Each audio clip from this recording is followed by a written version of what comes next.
Nagbahad ang transport cooperative sa Northern Mindanao og transport strike kung dili ipadayon sa Department of Transportation o DOTR ang PUV Modernization Program. Samtang Land Transportation Franchising and Regulatory Board Region 10, suportado ang panawagan sa mga transport cooperatives kalabot sa PUV Modernization Program. Ang detalye sa report ni James Paulo Yap.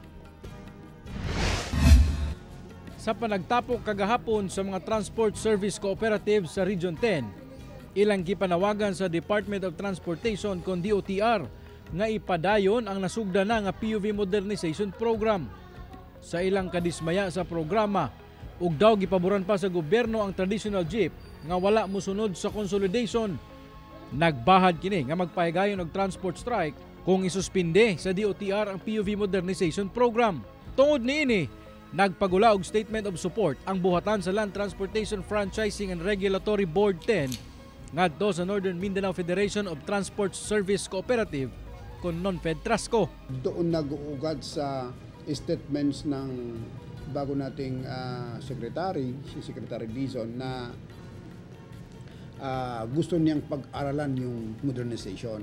Dahil doon sa kagustuhan niyang magkaroon ng walang may iwan sa ating programa, dapat sa modernization na to, walang maiwanan. So gusto niya pa rin ipasok yung remaining 14%.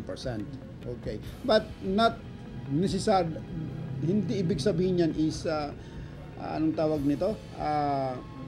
Gustong isuspended. Dugang ni Matuan nga 86% na ang consolidated nga mga prangkisa sa tibuok nasod o 14% na lang ang wala moapil sa programa nga halos anaa sa NCR. Gitawag sab ni Matuan nga emotional burst out lang ang panawagan sa mga transport service cooperatives nga transport strike. Maaring nangangamba naman sila na baka magkaroon naman ng another extension, which is sa tingin ko hindi mangyayari because sabi ko nga yung sa opisina natin sa LTFRB, we are firm na tama na yung extension. Kasamtangan nga naakaroon sa buhatan ni DOTR Secretary Vince Tison ang mga representante sa mga transport service cooperative sa tibuok nasod alang sa usa ka dialogo. Kauban si Makoy Sempron, James Paulo Yap, 1 Mindanao.